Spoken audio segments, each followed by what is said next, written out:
Bonjour madame, Bonjour. pourriez-vous vous présenter devant notre caméra? Alors moi je suis Marie-Jeanne Petit, je suis dentiste à la Polyclinique dentaire de la Vendée et c'est moi qui ai initié disons que cette entreprise et je suis la dentiste manager. Oui, vous êtes AD? Bonjour, oui, moi je m'appelle Yael Petit et donc je suis dentiste, je travaille normalement en Belgique mais je suis en tant qu'externe à la Polyclinique dentaire de la Vendée où je viens de temps en temps publier aussi les soins. Oui, pourquoi avez-vous choisi cette spécialité? Bien écoutez, à l'époque où j'ai choisi la dentisterie, je voulais faire d'abord des études de médecine, mais les études de médecine allaient peut-être se prolonger à 9 ans. Et en tant que femme, je n'avais pas du tout envie de faire des études de 9 ans sans spécialisation, alors que les études dentaires se faisaient en 5 ans. Alors je me suis dit, ça c'est bien, je me lance là-dedans. Vraiment. À part le traitement dentaire, vous avez d'autres spécialités dans la vie? Non, moi je m'occupe surtout des dents, ça c'est vraiment ma partie phare. Et puis déjà dans la partie dentaire que je fais, diriger une entreprise de santé bucco-dentaire, ça veut dire qu'il faut un petit peu coacher les jeunes collègues qui sortent parfois de l'université et puis en plus les aider à s'organiser pour les traitements, leur faire des ateliers, c'est déjà assez prenant. Oui, votre polyclinique existe il y a cela combien de temps? Alors ça fait 8 ans que la polyclinique dentaire existe. On a commencé d'abord par des actions sociales, on pourra encore continuer, mais on a interrompu depuis le Covid, donc en 2020, et on espère reprendre ça à partir de 2023. Donc les actions sociales consistaient à emmener notre matériel mobile vers la population, et alors on promulguait quelques soins de base, surtout de la prévention, des soins de base et pas mal de conseils. Et on se plaçait dans un emplacement public et on mettait notre tente et tout notre matériel et les patients venaient. Donc on allait vraiment vers la population. Donc, le traitement était gratuit avant? Alors gratuit, on va dire non, il y avait une petite participation, mais cette participation ne nous servait pas à faire un bénéfice. C'était surtout pour contribuer à l'acheminement de tout le matériel et puis de le ramener et puis d'assurer le transport des dentistes. Donc quand on faisait le calcul à la fin, il y avait zéro monnaie qui restait. Donc c'était vraiment pour ça et le reste, c'était vraiment le matériel qu'on mettait à disposition d'un patient. Et on peut savoir quels sont les symptômes de la carie dentaire? Il y a diverses choses, donc évidemment le symptôme le plus extrême c'est la douleur. Quand on a des douleurs très vives aux dents, il vaut mieux aller consulter son dentiste, mais on peut aussi remarquer quand on se brosse les dents des colorations qui n'étaient pas habituelles, donc déjà aussi vivement conseillé d'aller consulter son dentiste à ce moment-là. Et alors voilà, je dirais que le symptôme principal c'est vraiment la douleur à ce moment-là. Voilà. Oui, ok. Alors, comment alors traiter cela? On peut traiter la carie dentaire avec des médicaments traditionnels, soit seulement des médicaments. Mais moi personnellement, j'ai aucune connaissance de médicaments traditionnels, donc c'est vrai que je suis très attachée à la médecine conventionnelle, on va dire. Et donc je conseille évidemment d'aller voir son dentiste parce que le traitement de la carie à ce moment-là, étant donné que c'est une cavité, se fait par un dentiste. Et donc il faut assainir le trou, la cavité, et puis placer un plombage dessus pour pouvoir boucher ce trou et rendre la dent comme elle était auparavant pour pouvoir mastiquer correctement, parler correctement. Comment faire pour éviter la carie dentaire? Éviter le sucre, c'est la première chose. Donc en tout cas en manger avec modération et puis brosser ses dents 2 fois par jour, pas 3 petites secondes, c'est vraiment prendre 3 minutes le matin et le soir. Et j'ai même tendance à dire que le brossage du soir est le plus important parce que sinon ça reste dans la bouche toute la nuit et c'est là que les caries. Oui, par là nous allons savoir comment brosser un peu. Oui, alors c'est vrai qu'on pourrait prendre une micro-mâchoire si on veut montrer comment brosser les dents parce qu'alors en général on montre une micro-mâchoire. Mais voilà, c'est vraiment prendre le temps, chaque cadran, donc la bouche est divisée en 4 parties, en haut à droite, en bas à droite, en haut à gauche et en bas à gauche. Et donc vraiment prendre le temps de brosser chaque dent de chacune de ces 4 parties sur toutes ces surfaces. Pour des gens qui souffrent de la carie dentaire, est-il nécessaire seulement d'enlever la dent ou soit il y a d'autres traitements? Ça dépend de l'avancée de la carie. Bien sûr, on essaie d'être un maximum conservateur, donc c'est-à-dire de garder la dent au maximum possible, parce que remplacer une dent qui est tombée ou qui est perdue, c'est quand même pas évident. Et donc, on essaye en priorité de pouvoir garder la dent en mettant un plombage dessus. Oui, docteur Marie-Jeanne, nous voulons savoir, y a-t-il combien de traitements dentaires? Combien de maladies? Il y a seulement la carie dans la bouche, ou soit il y a d'autres maladies à part la carie qui est connue de tous? Alors moi je dirais dans une bouche, il y a deux grandes pathologies. Il y a les pathologies de la maladie de la dent. On peut commencer par une carie à un petit niveau et puis si on ne va pas chez le dentiste, ça progresse jusqu'à développer un abcès dentaire. Alors et à côté de ça, on a des maladies, des tissus mous, on va dire des gencives. Alors les personnes qui ont des gencives qui saignent, qui gonflent, alors là aussi ça vaut la peine de consulter le dentiste parce que parfois un simple détartrage peut régler le problème et puis parfois ça peut être un signe d'autres pathologies. Mauvaise haleine aussi est traité. Voilà, là aussi il faut vraiment consulter, c'est au cas par cas parce que si c'est une personne qui a peut-être d'autres maladies ou une personne qui a peut-être une mauvaise hygiène bucco-dentaire, effectivement ça peut générer aussi ce qu'on appelle une halitose, c'est-à-dire une mauvaise haleine. Quelles sont les machines dispose à la polyclinique dentaire de la Gombe pour les traitements de la carie ou les traitements dentaires? Alors pour les maladies dont les tissus mous, comme j'ai dit, des gingivites, si c'est causé par le tartre, donc on va faire un détartrage. On va bien nettoyer, puis ensuite conseiller aux patients une bonne technique de brossage, un dentifrice approprié. S'il s'agit de carie dentaire, comme a dit ma consoeur, il va falloir utiliser des machines appropriées avec des turbines. Il faudra nettoyer la dent et puis ensuite remplacer par des produits bien spécifiques. Et quoi? La radio digitalisée que vous avez soulignée là, alors la radio est un outil extrêmement important aussi dans notre domaine pour la simple raison, c'est que le patient se plaint, il arrive, il a mal aux dents, il se plaint des douleurs quand il boit de l'eau fraîche ou autre, ou même quand il n'a même plus mal, on doit quand même avoir cet outil, faire une radio. Alors aujourd'hui on dispose d'une radio qui est assez digitalisée et puis alors on va développer les radios avec un scanner. Mais quand le jour est gonflé, est-ce que c'est important d'enlever directement la dent, soit il faut attendre d'abord, ça a diminué et puis... Alors en règle générale, quand la joue est gonflée, c'est-à-dire qu'on est arrivé à un stade ultime de la pathologie dentaire, c'est-à-dire un abcès. Et quand c'est vraiment virulent, il faudra calmer tout ça par des antibiotiques et conseiller aux patients de revenir pour effectivement extraire la dent. Est-ce que la carie dentaire peut tuer quelqu'un?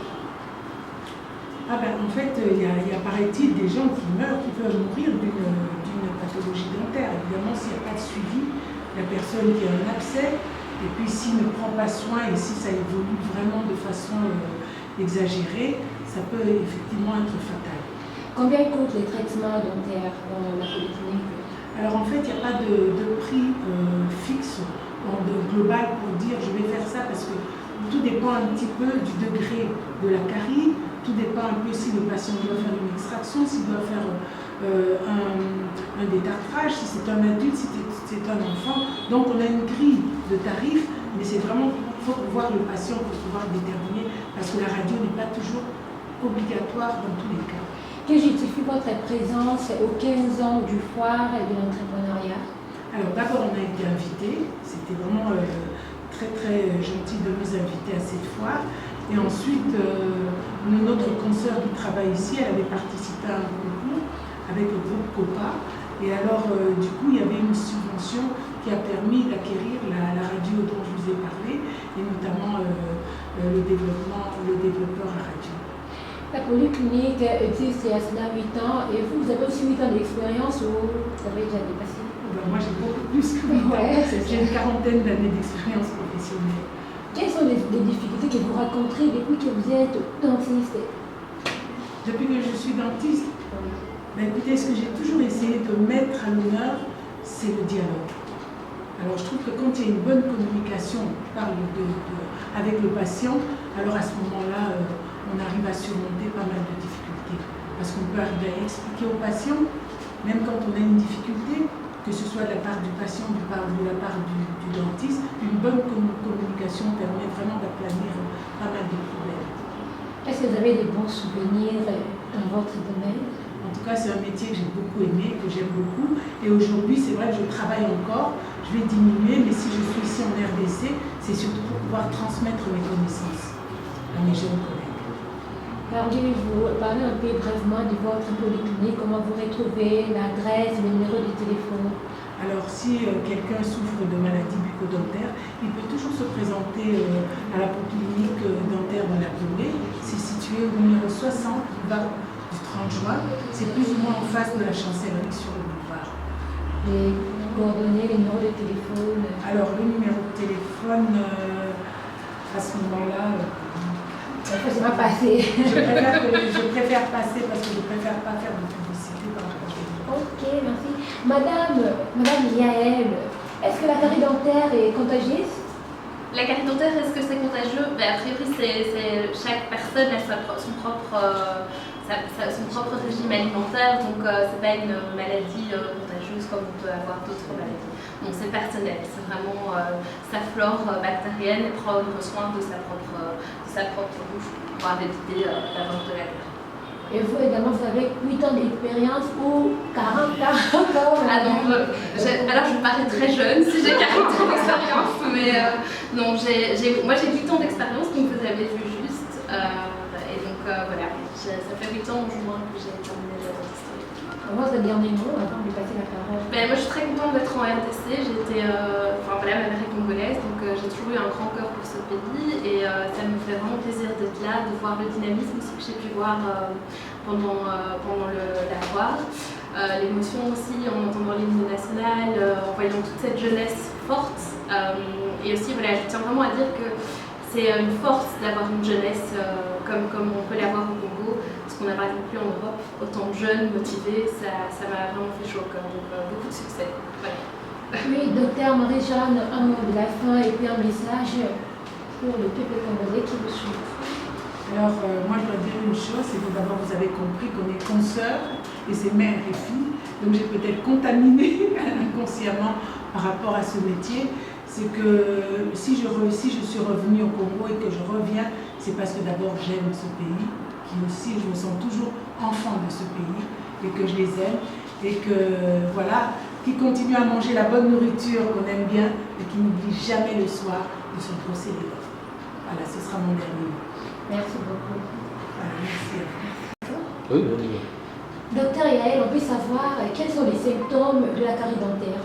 Il y a diverses choses. Donc évidemment, le symptôme le plus extrême, c'est la douleur. Quand on a des douleurs très vives aux dents, il vaut mieux aller consulter son dentiste. Mais on peut aussi remarquer quand on se brosse les dents, des colorations qui n'étaient pas habituelles. Donc déjà aussi vivement conseillé d'aller consulter son dentiste à ce moment-là.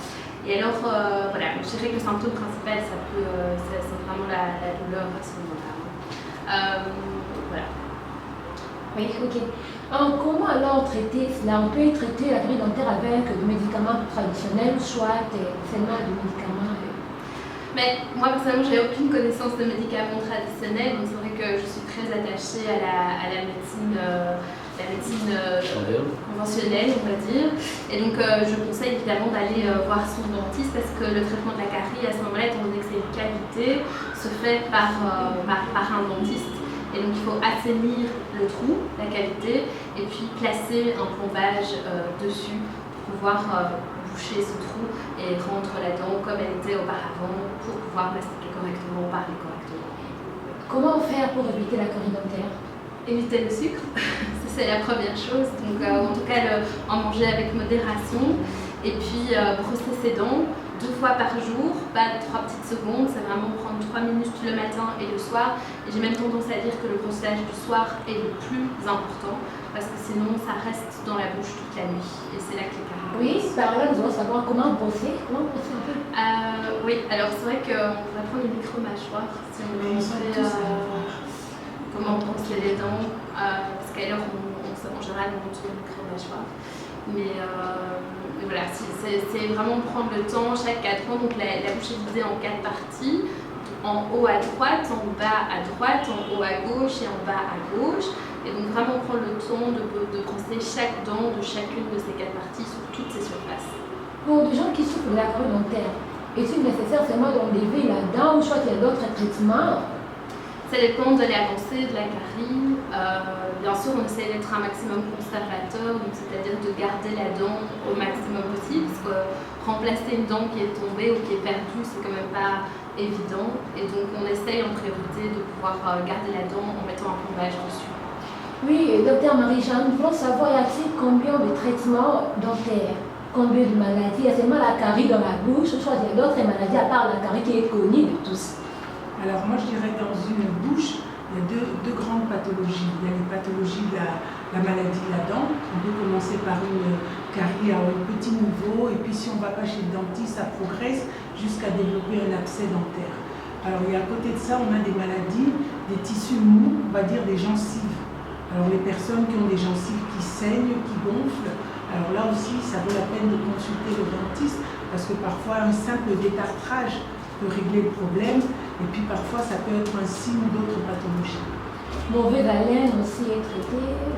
Voilà, là aussi il faut vraiment consulter, c'est au cas par cas parce que si c'est une personne qui a peut-être d'autres maladies ou une personne qui a peut-être une mauvaise hygiène bucco-dentaire, effectivement ça peut générer aussi ce qu'on appelle une halitose, c'est-à-dire une mauvaise haleine. Quelles sont les machines dispose à la polyclinique dentaire de la Gombe pour les traitements de la carie ou les traitements dentaires? Alors pour les maladies dont les tissus mous, comme j'ai dit déjà gingivites, si c'est causé par le tartre, donc on va faire un détartrage. On va bien nettoyer, puis ensuite conseiller aux patients une bonne technique de brossage, un dentifrice approprié. S'il s'agit de carie dentaire, comme a dit ma consoeur, il va falloir utiliser des machines appropriées avec des turbines. Il faudra nettoyer la dent et puis ensuite remplacer par des produits bien spécifiques. Et quoi? La radio digitalisée que vous avez soulignée là, ça consiste Alors la radio est un outil extrêmement important aussi dans notre domaine pour la simple raison, c'est que le patient se plaint, il arrive, il a mal aux dents, il se plaint des douleurs quand il boit de l'eau fraîche ou autre, ou même quand il n'a même plus mal, on doit quand même avoir cet outil, faire une radio. Alors aujourd'hui on dispose d'une radio qui est assez digitalisée et puis alors on va développer les radios avec un scanner. Mais quand le joue est gonflé, est-ce que c'est important d'enlever directement la dent, soit il faut attendre d'abord, ça a diminué et puis... Alors en règle générale, quand la joue est gonflée, c'est-à-dire qu'on est arrivé à un stade ultime de la pathologie dentaire, c'est-à-dire un abcès. Et quand c'est vraiment virulent, il faudra calmer tout ça par des antibiotiques et conseiller aux patients de revenir pour effectivement extraire la dent. Est-ce que la carie dentaire peut tuer quelqu'un? Ah ben, en fait, il y a paraît-il des gens qui meurent, qui peuvent mourir d'une pathologie dentaire. Évidemment, s'il n'y a pas de suivi, la personne qui a un abcès, et puis s'il ne prend pas soin et si ça évolue vraiment de façon exagérée, ça peut effectivement être fatal. Combien coûtent les traitements dentaires dans la polyclinique? Alors en fait, il n'y a pas de prix fixe global pour dire je vais faire ça parce que tout dépend un petit peu du degré de la carie. Tout dépend un peu si le patient doit faire une extraction, s'il doit faire un détartrage, si c'est un adulte, si c'est un enfant. Donc on a une grille de tarifs, mais c'est vraiment, il faut voir le patient pour pouvoir déterminer, parce que la radio n'est pas toujours obligatoire dans tous les cas. Que justifie votre présence aux 15 ans du foire et de l'entrepreneuriat? Alors d'abord on a été invités, c'était vraiment très très gentil de nous inviter à cette foire. Et ensuite, notre consoeur qui travaille ici, elle avait participé à un concours avec le groupe COPA. Et alors, du coup, il y avait une subvention qui a permis d'acquérir la radio dont je vous ai parlé, et notamment le développeur à radio. La polyclinique existe il y a cela 8 ans, et vous avez aussi 8 ans d'expérience ou vous avez déjà dépassé? Ben, moi, j'ai beaucoup plus que 8 ans. J'ai une quarantaine d'années d'expérience professionnelle. Quelles sont les difficultés que vous rencontrez depuis que vous êtes dentiste? Depuis que je suis dentiste, ben écoutez, ce que j'ai toujours essayé de mettre à l'honneur, c'est le dialogue. Alors je trouve que quand il y a une bonne communication avec le patient, alors à ce moment-là, on arrive à surmonter pas mal de difficultés. Parce qu'on peut arriver à expliquer au patient, même quand on a une difficulté, que ce soit de la part du patient ou de la part du dentiste, une bonne communication permet vraiment d'aplanir pas mal de problèmes. Est-ce que vous avez des bons souvenirs dans votre domaine? En En tout cas, c'est un métier que j'ai beaucoup aimé, que j'aime beaucoup. Et aujourd'hui, c'est vrai que je travaille encore. Je vais diminuer, mais si je suis ici en RDC, c'est surtout pour pouvoir transmettre mes connaissances à mes jeunes collègues. Parlez un peu brièvement de votre polyclinique, comment vous retrouvez, l'adresse, le numéro de téléphone. Alors, si quelqu'un souffre de maladie bucco-dentaire, il peut toujours se présenter à la polyclinique dentaire de la Brûlée. C'est situé au numéro 60 du 30 juin. C'est plus ou moins en face de la chancellerie sur le boulevard. Les coordonnées, les numéros de téléphone. Alors, le numéro de téléphone, à ce moment-là, C'est pas passé. je préfère passer parce que je ne préfère pas faire de publicité par rapport à. Ok, merci. Madame Yael, est-ce que la carie dentaire est contagieuse? La carie dentaire, est-ce que c'est contagieux? A priori, chaque personne a son propre régime alimentaire, donc c'est pas une maladie contagieuse comme on peut avoir d'autres maladies. Donc c'est personnel, c'est vraiment sa flore bactérienne et prendre soin de sa propre bouche pour pouvoir éviter la vente de la carie. Et vous également, vous avez 8 ans d'expérience ou 40 ans? Ah non, alors je parais très jeune si j'ai 40 ans d'expérience, mais non, moi j'ai 8 ans d'expérience, donc vous avez vu juste. Et donc voilà, ça fait 8 ans au moins que j'ai terminé la dentisterie. Comment vous avez bien des mots avant de lui passer la parole? Moi je suis très contente d'être en RDC, ma mère est congolaise, donc j'ai toujours eu un grand cœur pour ce pays et ça me fait vraiment plaisir d'être là, de voir le dynamisme aussi que j'ai pu voir pendant la foire. L'émotion aussi en entendant l'hymne national, en voyant toute cette jeunesse forte. Et aussi, voilà, je tiens vraiment à dire que c'est une force d'avoir une jeunesse comme on peut l'avoir au Congo, parce qu'on n'a pas non plus en Europe autant de jeunes motivés, ça m'a vraiment fait chaud au cœur, donc beaucoup de succès. Voilà. Oui, docteur Marie-Jeanne, un mot de la fin et puis un message pour le peuple congolais qui vous suit. Alors, moi je dois dire une chose, c'est que d'abord vous avez compris qu'on est consoeurs et c'est mère et fille, donc j'ai peut-être contaminé inconsciemment par rapport à ce métier. C'est que si je suis revenue au Congo et que je reviens, c'est parce que d'abord j'aime ce pays, qui aussi je me sens toujours enfant de ce pays et que je les aime et que voilà, qui continue à manger la bonne nourriture qu'on aime bien et qui n'oublie jamais le soir de se brosser les dents. Voilà, ce sera mon dernier mot. Merci beaucoup. Voilà, merci à vous.